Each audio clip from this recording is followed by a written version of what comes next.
नमस्ते नमस्कार जय हिंद दोस्तों, स्वागत है आप सभी का आपके अपने YouTube channel Swami Vivekananda study point पर। तो ऑनलाइन के साथ साथ ऑफलाइन वाले बच्चे भी ध्यान रखेंगे। देखिए हमने डिस्कस किया था प्रीवियस क्लास में, पहले की जो पिछला क्लास था हमारा, उसमें हमने जिक्र किया था कि जो गाय का वैज्ञानिक नाम है वो क्या होता है, बॉक्स इंडिकस होता है। और गाय के बारे में बहुत ही डीप नॉलेज लेकर के आज हम पढ़ रहे हैं कि गाय जो होती है प्रजनन की जो दर होती है, बच्चे को कौन से महीने में जन्म देती है, वो लगभग कौन से महीने में, 10वें महीने में जब वो जन्म देती है। तो जब देखिए जब बच्चे को जन्म देती है तो उसी के समय उसका कौन सा काल शुरू हो जाता है, दुग्ध श्रवण काल शुरू हो जाता है। और जैसे ही दुग्ध श्रवण काल शुरू होता है तो गाय जो होती है बच्चे को जन्मने के साथ साथ क्या करता है, दूध देना भी शुरू कर देती है।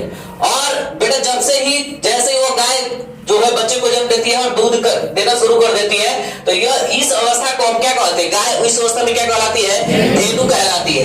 और ये धेनु जो गाय का दूध श्रवण काल होता है लगभग 4 से 6 महीने तक यह अधिक मात्रा में दूध देती है। 4 से 6 महीने तक, 4 से 6 महीने तक यह जो गाय होती है अधिक मात्रा में दूध देती है। लेकिन एक ऐसा भी समय आता है जब धीरे धीरे दूध का जो 6वें महीने के बाद से 6 मंथ के बाद आफ्टर में क्या होता है कि जो गाय होती है जो दूध जो होता है उसका धीरे धीरे क्या होता है, घटने लगता है, दूध की मात्रा घटने लगती है, क्योंकि वह प्रजनन के लिए पुनः क्या होने लगती है, तैयार होने लगती है। और इस अवस्था में जैसे ही वह पुनः तैयार हो जाती है तब इस अवस्था को हम क्या कहते हैं, बकेलू कहते हैं। क्या कहते हैं भाई, बकेलू कहते हैं। और जैसे ही प्रजनन के लिए तैयार हो गए, पुनः उस गाय के गर्भ में बच्चे पर को शिशु तो नहीं कहेंगे, जो भी है गर्भ, गाय के गर्भ में जब उसका बच्चा जो भी है पलने लगा, बच्चा पलने लगा, तो धीरे धीरे वो क्या करती है, दूध देना क्या कर देती है, बंद कर देती है। और जैसे ही धीरे धीरे वो दूध देना बंद कर देती है, इस अवस्था को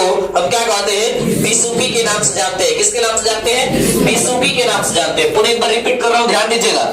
गाय का जो वैज्ञानिक नाम है बॉक्स इंडिकस है। और जैसे ही वो गाय क्या करती है, बच्चे को जन्म देती है, गाय के जब गर्भ में गाय का जो गर्भधारण होता है, गर्भधारण का जो समय होता है कितने महीने के बाद पूरा होता है बेटा, 10वें महीने बाद। ऐसे अगर नॉर्मल उठा के देखा जाए गाय और भैंस के लिए, तो डे में देखा जाए तो 280 दिन से लेकर के 300 दिन होता है, 280 डेज टू कितना 300 डेज।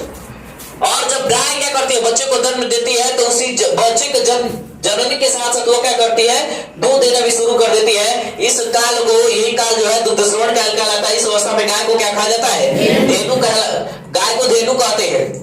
और ये दूध देने का जो काल होता है लगभग 4 से 6 महीने तक दूध क्या होती है, अधिक मात्रा में गाय देती है। लेकिन जैसे 6 महीना बीतता उस दौरान गाय जो होती है दूध देना थोड़ा मात्रा उसकी क्या होती है, घटने लगती है।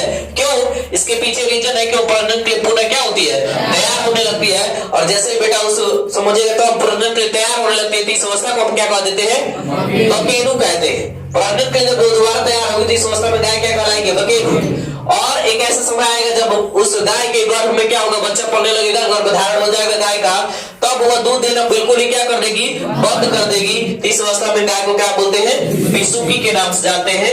यह अवस्था ही बिसुकी कहलाती है। कोई दिक्कत है, चलिए थैंक यू।